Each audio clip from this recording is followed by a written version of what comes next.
Good morning everyone. आज का हमारा टॉपिक है pollen allergies, pollen supplements and viability of pollen. जिसमें पॉलन क्या होते हैं आप सभी को पता होगा। पॉलन को हिंदी में हम बोलते हैं परागकण। ये एक क्या है, नर युग्मोद्भिद होता है, मेल गैमेटोफाइट होता है, जिसके अंदर क्या प्रेजेंट होता है, जिसके अंदर मेल गैमेट प्रेजेंट होता है।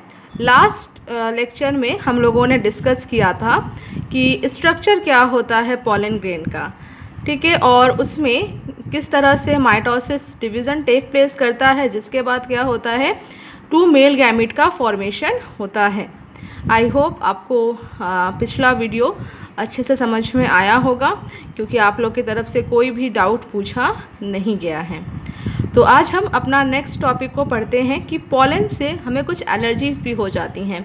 हो सकता है जितने भी लोग मेरे इस वीडियो को देख रहे होंगे उनको पॉलन से संबंधित एलर्जी होगी भी।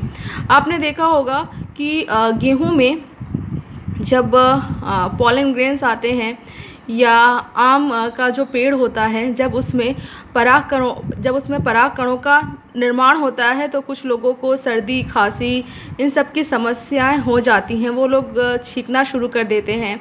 तो इसी को हम बोलते हैं क्या, पॉलन एलर्जी। अनेक प्रजातियों के परागकण कुछ लोगों में गंभीर एलर्जी एवं श्वसनीय वेदना पैदा कर सकते हैं। भारत में आयातित गेहूं के साथ आने वाली गाजर घास, जिसको कि पार्थेनियम बोला जाता है, की उपस्थिति सर्वव्यापक हो गई है, जो परागकण एलर्जी का कारक है। देखो क्या होता है ना, नॉर्मली कुछ लोग ऐसे होते हैं जो कि पॉलन के प्रति अपनी एलर्जी को प्रदर्शित करते हैं। जैसे मैंने आपको बताया ना कि जैसे ही पौधों में पॉलन ग्रेन्स आना स्टार्ट होते हैं, लोगों में आपको सर्दी, खांसी, ये सब प्रॉब्लम आपको दिखने को मिलेगी। इवन देखो जब मार्च का जब मंथ होता है तो कितना लोगों को सर्दी ज़ुकाम होता है। तो वो सर्दी ज़ुकाम केवल सीजनल चेंज की वजह से ही नहीं होता, कभी कभी पॉलन ग्रेन्स जो आते हैं प्लांट्स में उनके वजह से भी होता है। लेकिन अगर हम बात करें सभी की, अगर जो गाजर घास होती है जिसको हम बोलते हैं पार्थेनियम स्पीशीज़ की, इसकी अगर पॉलन ग्रेन अगर किसी भी तरह अगर हम उसको इनहेल कर लेते हैं तो हमारे में भी गंभीर एलर्जी दिखने को मिलेगी। मतलब ये जो पार्थेनियम है, इसके जो पॉलन ग्रेन होते हैं वो सभी में एलर्जी उत्पन्न करते हैं। इसके बाद पॉलन एलर्जी का टॉपिक आपको समझ में आ गया होगा कि पॉलन एलर्जी क्या होती है। पॉलन ग्रेन्स के द्वारा जो एलर्जी होती है, जिसके कारण क्या होता है, श्वसनीय वेदना उत्पन्न हो जाती है। मतलब हमारे गले में अत्यधिक दर्द रहता है और सर्दी जुकाम की समस्या हो जाती है, तो उसको हम क्या बोलते हैं, पॉलन एलर्जी। नेक्स्ट टॉपिक क्या है, पॉलन सप्लीमेंट। पॉलन सप्लीमेंट, अब इसके अंतर्गत आप क्या लिख सकते हो, परागकण पोषणों से भरपूर होते हैं।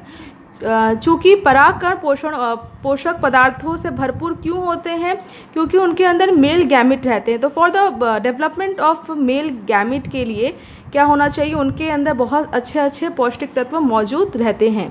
पश्चिमी देशों में भारी मात्रा में पराग उत्पाद गोलियों एवं सिरप के रूप में बाज़ारों में उपलब्ध हैं। परागकण खिलाड़ियों एवं धावक अश्वों की कार्य क्षमता में वृद्धि करते हैं। जो पश्चिमी देश है ना, जैसे आपका इंग्लैंड हो गया या यूरोप में जितने भी सारे कंट्रीज़ हैं, वहाँ पे लोग बहुत ज़्यादा मात्रा में इन पॉलन ग्रेन का यूज़ करते हैं। किस रूप में, एज ए गोली के रूप में, मतलब एज ए टैबलेट्स के रूप में या कैप्सूल के रूप में, सिरप के रूप में, और वहाँ के मार्केट में ये बहुत अच्छे से उपलब्ध भी रहते हैं।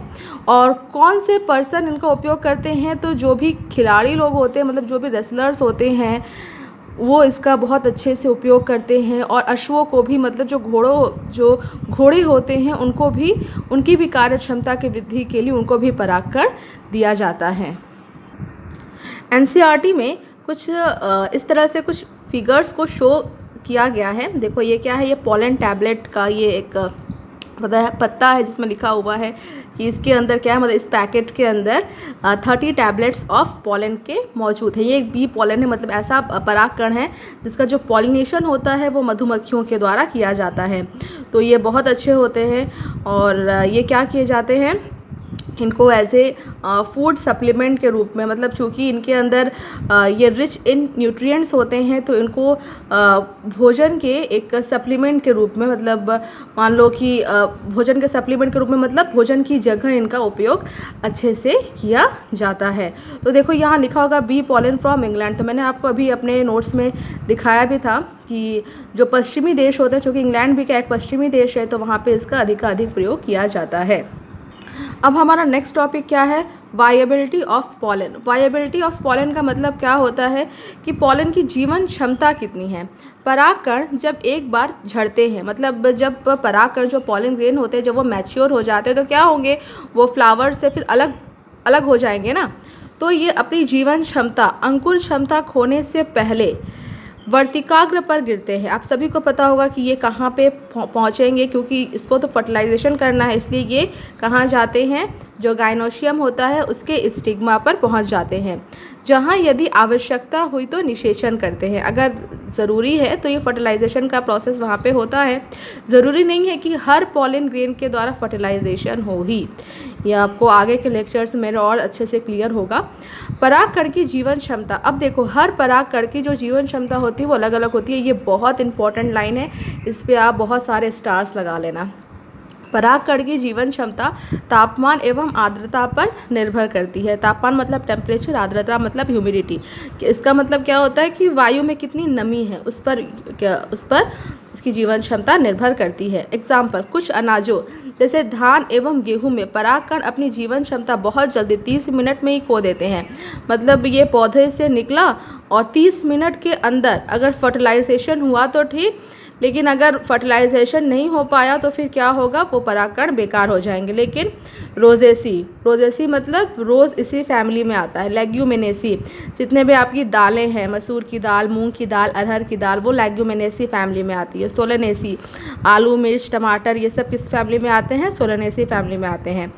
के सदस्यों में परागकण की जीवन क्षमता महीनों तक बनी रहती है, मतलब अच्छी खासी महीनों तक बनी रहती है। आप इन परागकणों को स्टोर करके भी रख सकते हो और अपने अनुसार अगर स्वयं आप फर्टिलाइजेशन किसी दूसरे प्लांट के साथ करवाना चाहते हो तो भी करवा सकते हो। लेकिन बहुत जल्दी जीवन क्षमता कौन से प्लांटों में ख़त्म हो जाती है, तो धान और गेहूं में। तो आज के जो 3 टॉपिक थे आई होप आपको समझ में आया होगा। पहला क्या था, पॉलन एलर्जी क्या होती है, मतलब परागकणों द्वारा किस तरह से एलर्जी हो जाती है। पॉलन सप्लीमेंट क्या होते हैं एंड वायबिलिटी ऑफ पॉलन क्या होता है। इसी के साथ माइक्रोस्पोर क्या होते हैं, माइक्रोस्पोरोजेनेसिस क्या होता है, और पॉलन क्या होते हैं, स्ट्रक्चर क्या होते हैं, उनके द्वारा एलर्जी, सप्लीमेंट और उनकी वायबिलिटी क्या है। ये पूरा टॉपिक ख़त्म होता है। कल हम पढ़ेंगे कि मेगा स्पोरेंजियम क्या होता है, एम्ब्रियो सैक क्या होता है। लेकिन उसके साथ ही साथ मैं आपको अभी तक पढ़ाए हुए सारे मतलब सबका एक बार क्विक रिवीजन भी मैं कल आपको ज़रूर करवाऊंगी। तो कल एज एक रिवीजन वीडियो के तौर पर मैं आपको दूंगी। उसके बाद हम एक न्यू टॉपिक स्टार्ट करेंगे जिसका नाम होगा मेगा स्पोरेंजियम। Thank you.